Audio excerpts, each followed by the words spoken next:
Que la puissance du Seigneur descende. Que la puissance du Seigneur descende. Que la puissance du Seigneur Jésus descende. Que la puissance du Seigneur descende, descende. Que la puissance du Seigneur descende parmi nous. Que la puissance du Seigneur descende. Alléluia. Quand la puissance du Seigneur Jésus descende.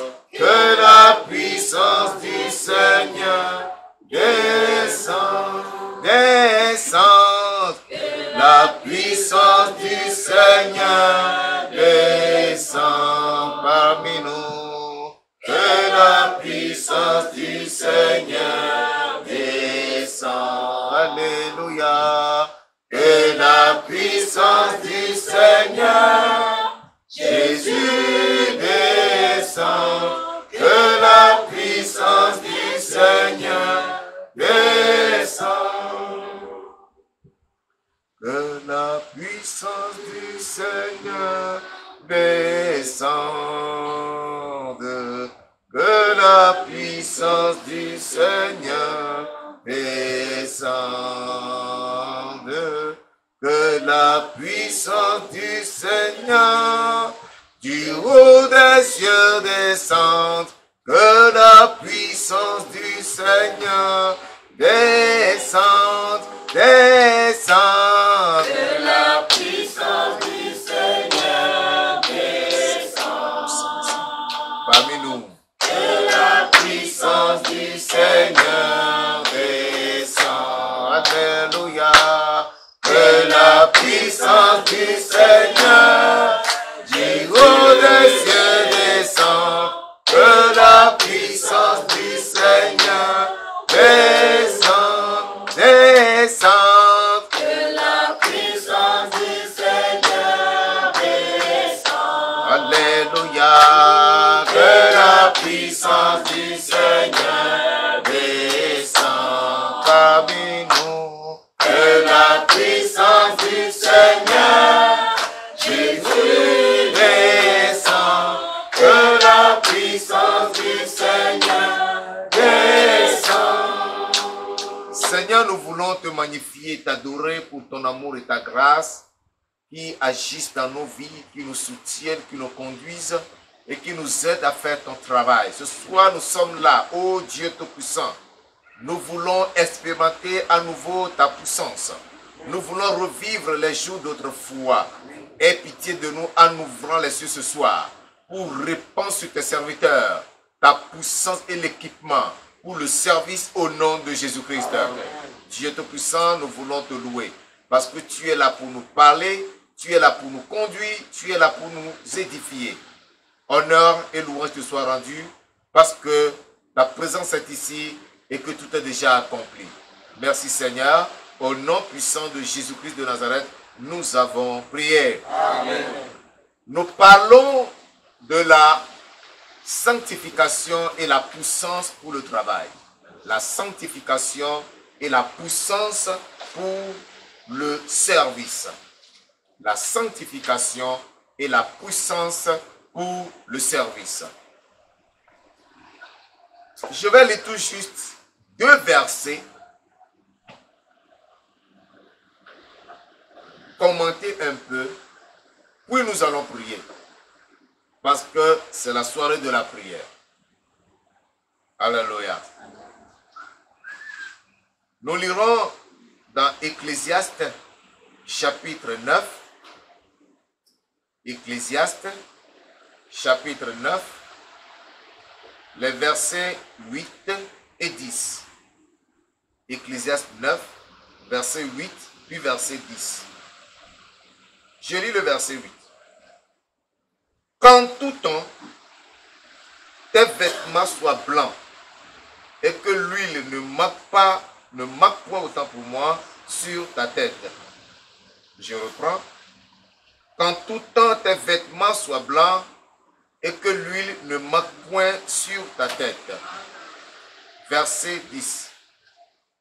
Tout ce que ta main trouve à faire avec ta force, fais-le, car il n'y a ni œuvre, ni pensée, ni science, ni sagesse dans le séjour des morts où tu vas. Amen. Amen. Je m'adresse à des ouvriers. Je ne m'adresse pas à toute la congrégation.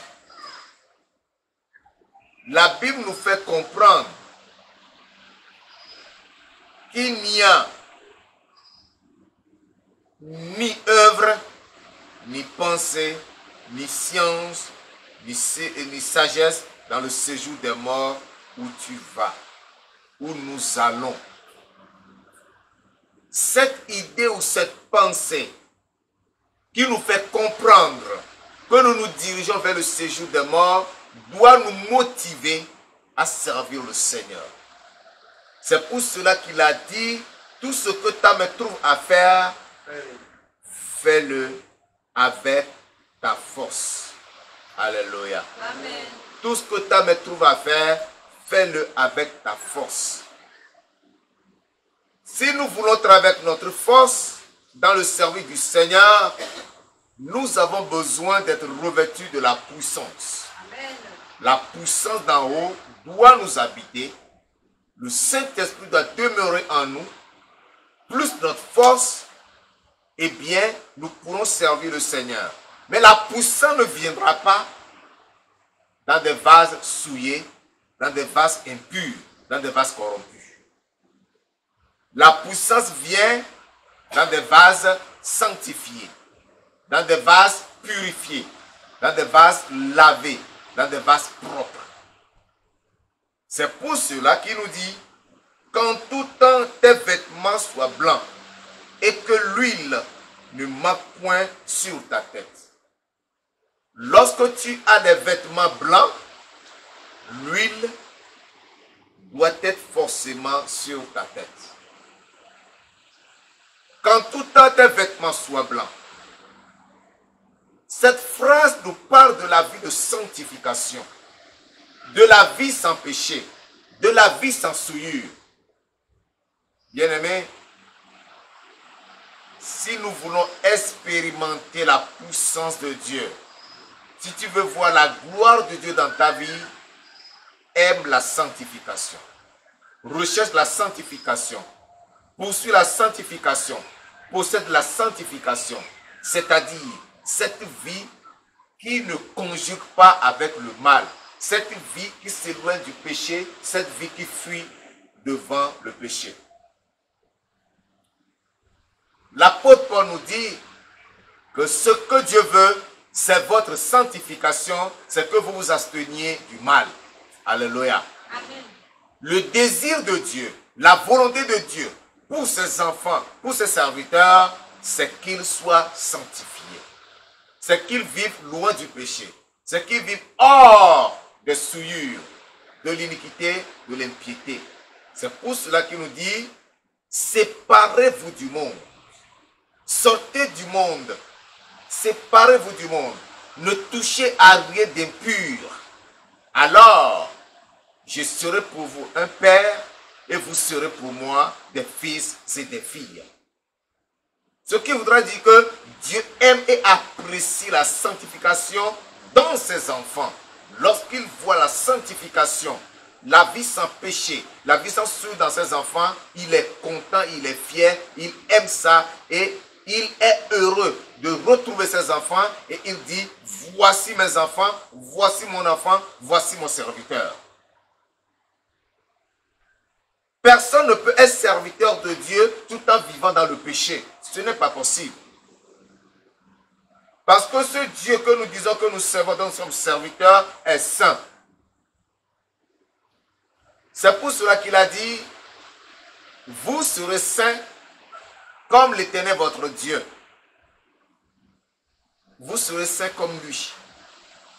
Vous vous sanctifierez et vous serez saints. Parce que lui-même, il est un Dieu saint. Nous ne pouvons pas servir Dieu sans la vie de sainteté. On ne peut pas s'engager dans le ministère chrétien, dans l'œuvre de Dieu, en vivant dans le péché. La sanctification précède le service. Alléluia. Servir Dieu sans la sanctification est une abomination. Témoigner de Dieu sans la sanctification, c'est un blasphème. Parler de Dieu sans la vie transformée, c'est un crime. Il nous faut avoir la vie totalement transformée. La vie dépouillée de toute souillure, la vie débarrassée de toute iniquité. De la tête aux pieds. Dans notre esprit, dans notre âme et dans notre corps physique, il faut que la sanctification se lise. Et ça, c'est le défi que le Seigneur nous lance. Nous devons être sanctifiés. La sanctification prépare la route à la puissance. Le Seigneur Jésus-Christ, en partant, a recommandé aux disciples d'attendre à Jérusalem jusqu'à ce qu'ils reçoivent, jusqu'à ce qu'ils soient revêtus de la puissance d'en haut. Après son ascension, lorsqu'ils étaient descendus de la montagne, directement Jérusalem dans la chambre haute, ils étaient restés là, suppliant le Seigneur, priant nuit et jour, jusqu'au jour où les cieux furent ouverts et la puissance était descendue sur eux. Pourquoi cela? Pourquoi cet isolement? C'est pour pouvoir se sanctifier. C'est pour pouvoir se purifier. C'est pour pouvoir se rapprocher du Seigneur. C'est pour pouvoir être en intimité avec le Seigneur. Pour que la puissance promise leur soit accordée. Plusieurs désirent la puissance aujourd'hui sans la sanctification. La puissance sans la sanctification est une abomination. Parler en langue sans une vie sanctifiée, c'est une pure abomination. C'est du sacrilège. Opérer des miracles sans la vie sanctifiée, c'est un véritable crime. C'est une abomination. Ce n'est pas possible. Et des gens le font. Il nous faut avoir la vie totalement sanctifiée. Nous devons être dépouillés. Donc vous comprenez ce que les disciples sont allés faire dans la chambre haute. Ils ont passé tout le temps à prier. Ils ont passé tout le temps à se mettre en règle avec le Seigneur. Lorsque le Seigneur était avec eux, ils étaient paresseux, ils ne pouvaient pas prier. Il y a beaucoup de choses qu'ils ne pouvaient pas faire. Maintenant que le Seigneur partit, ils ont compris que avant on s'appuyait sur le Seigneur, on se cachait devant le Seigneur. Maintenant qu'il n'est plus là, nous sommes face à la réalité. Nous devons nous sanctifier pour être revêtus de la puissance afin de continuer l'œuvre. Sinon l'œuvre n'allait pas se poursuivre. Est-ce que toi aussi tu as conscience que tu as une œuvre à faire, tu as un devoir à remplir, tu as une mission à accomplir? À cause de cela, il te faut être sanctifié pour être revêtu de la puissance afin de pouvoir remplir dignement et convenablement cette mission. C'est cette conscience qui doit t'amener à te séparer du monde, à te séparer de tout ce qui est souillé, à te séparer de toute iniquité, à te séparer de toute impureté, à consacrer ta vie au Seigneur et à prier avec persévérance jusqu'à ce que la promesse du Père s'accomplisse dans ta vie. Alléluia. Joël a dit, après cela, je répandrai mon esprit sur toute chair. Vos fils et vos filles prophétiseront. Vos jeunes gens auront des visions et vos vieillards des songes. Alléluia. Amen. Il faut que ce soit une réalité dans nos vies. Il faut que les serviteurs de Dieu, les ouvriers chrétiens, puissent expérimenter le Saint-Esprit et jouir de ces dons. Nous sommes au temps de Joël, nous sommes dans les derniers jours. Dans les derniers jours, dit Dieu, je répandrai mon esprit sur toute chair. Il nous faut, pour être remplis du Saint-Esprit, avoir une vie sanctifiée.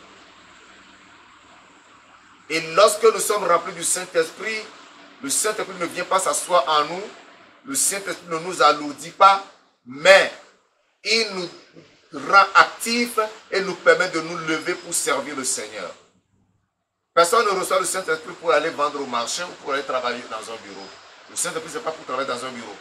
Le Saint-Esprit, c'est pour servir le Seigneur. C'est pour annoncer la parole. C'est pour visiter les frères. C'est pour prier pour les malades. C'est pour consoler ceux qui sont affligés. C'est pour encourager ceux qui sont découragés. C'est pour donner de l'espoir à ceux qui ont perdu d'espoir. Alléluia. Si tu reçois le Saint-Esprit, tu ne vas pas te donner la liberté. Envoie les frères dans des situations difficiles ou compliquées ou dans des états qui ne glorifient pas Dieu. Tu dois travailler de façon à ce que ceux-là puissent bénéficier du don qui est en toi. Les pécheurs qui périssent dehors ont besoin d'écouter la parole. Et c'est avec le Saint-Esprit en nous que nous irons vers eux leur annoncer la parole. Il a dit, voici les miracles qui accompagneront ceux qui auront cru. La promesse est déjà donnée. Mais il faut que tu reçois la puissance. Pour qu'en sortant évangéliser, tu n'aies pas peur, mais tu sois convaincu, tu aies l'assurance que le Seigneur est avec toi et qu'il te donne la victoire. Amen. Alléluia. Amen. Ne va pas évangéliser avec la peur dans le ventre, avec les doutes dans le cœur, avec des inquiétudes, avec des soucis. Et si. Hein? Et si quoi? Et si je rencontrais maintenant un féticheur? Et si je rencontrais maintenant un sorcier? Et dans cette maison, s'il y avait un sorcier? Et celui que je vais rencontrer là, s'il était malade, qui me demandait de prier pour lui, et que je priais et il ne se passait rien. Non! Tu dois avoir l'assurance. Parce que la puissance est en toi. Parce que la promesse t'a été donnée. Parce que le Seigneur est avec toi. Parce que lorsque le Seigneur a donné l'ordre et que les disciples étaient allés annoncer la parole, le témoignage qui a été rendu, c'est que le Seigneur même travaillait avec eux et confirmait la parole par des miracles qui l'accompagnaient. Alléluia. Et donc nous devons avoir l'assurance de la présence du Seigneur avec nous. Parce que le Saint-Esprit est en nous. Parce que la puissance demeure en nous. Pour que nous puissions servir Dieu en esprit et en vérité. Si tu as la puissance du Saint-Esprit, tu ne vas pas attendre comme programme au niveau de l'église une sortie d'évangélisation pour que tu ailles évangéliser. Là, tu n'as pas la puissance, tu n'as pas le Saint-Esprit. Ou bien tu l'avais, mais il est devenu perclus en toi. Il a perdu ses jambes. Il faut que tu puisses le guérir, qu'il se relève. Pour que tu n'attendes pas qu'on dise, venez, allons évangéliser. Tu as le Saint-Esprit, seul partout où tu es. Partout où tu passes là, ce sont des âmes que tu rencontres. Tu dois leur dire quelque chose. Alléluia. Et si tu as le Saint-Esprit, tu ne vas pas t'attendre à ce qu'il y ait une réaction favorable envers toi. Chaque fois que tu prêches, il y aura des réactions défavorables. Des gens vont accepter, d'autres vont te refouler. D'autres n'aimeraient même pas que tu ouvres la bouche. Oui, et rien de tout cela ne va t'inquiéter. Mais tu dois avoir l'assurance que celui qui t'a envoyé est avec toi, est en toi, est avec toi, et c'est lui qui t'ordonne de le faire. Et tu dois le faire avec joie et assurance. Alléluia. Amen. Qu'en tout temps, tes vêtements soient blancs et que l'huile ne manque point sur ta tête. Lorsque tu es revêtu de sainteté, l'onction est là. Et lorsque l'onction est là, tu as la force et l'énergie. Tu as le courage de faire le travail de Dieu. C'est-à-dire que tu donnes le meilleur de toi-même. Tu le fais avec passion. Tu le fais avec amour. Tu le fais avec zèle. Tu ne peux pas dire j'ai le Saint-Esprit, mais vraiment je n'ai pas le courage d'aller. Non, je ne suis pas motivé. Quel Saint-Esprit tu es, tu n'es pas motivé. Et tu n'as pas le courage. Quel est ce Saint-Esprit qui te décourage, qui t'affaiblit et t'empêche d'aller le faire. C'est pourquoi ce soir, nous allons prier véritablement. Et nous allons prier étape par étape. D'abord, nous allons supplier le Seigneur pour la sanctification. Ensuite, le supplier pour le revêtement de la puissance. Et enfin, le supplier pour nous donner la force d'aller accomplir l'œuvre. Alléluia. Amen. Si tu fais le travail de Dieu, quel que soit ce que tu fais, que tu chantes, que tu intercèdes, que tu sois au protocole, que tu fasses la sécurité dans la maison de Dieu, s'il n'y a pas le zèle en toi, s'il n'y a pas l'amour, s'il n'y a pas la passion pour ce travail que tu fais, c'est que le Saint-Esprit te fait défaut. Et pourquoi le Saint-Esprit te fait défaut? Parce que le péché est en toi. Le péché étant en toi, le Saint-Esprit n'a pas sa place. Alléluia. Tu fais le travail comme si tu attendais quelqu'un pour le faire avec toi, où tu te dis pourquoi c'est toujours moi, je suis fatigué, il ne voit pas que je suis fatigué, pourquoi ne pas voir quelqu'un de... Mon frère, le péché a occupé la place du Saint-Esprit. Tu dois te débarrasser du péché pour que le Saint-Esprit reprenne sa place et que tu aies le zèle pour le travail. Alléluia. La sanctification et la puissance pour le service. La sanctification et la puissance pour le service. La vie sanctifiée attire la puissance. Et la puissance pousse au service. Alléluia. C'est pourquoi nous allons prier. Nous allons prier ce soir. Nous allons supplier le Seigneur qu'il intervienne dans nos vies pour nous sanctifier, pour nous purifier, pour déraciner de nos vies toute forme de souillure et de péché. Frère bien-aimé, tu te connais mieux que moi, je te connais. Et tu sais ce qui est en toi et qui a besoin d'être déraciné. Supplie le Seigneur. Tu veux être debout, reste debout. Tu veux t'asseoir, reste assis. Tu veux te mettre à genoux, tu veux te prosterner. Prends la position qui te conviendra. Mais seulement ce qui importe, c'est que tu puisses prier du fond du cœur pour recevoir la puissance ce soir pour accomplir l'œuvre de Dieu. Prions.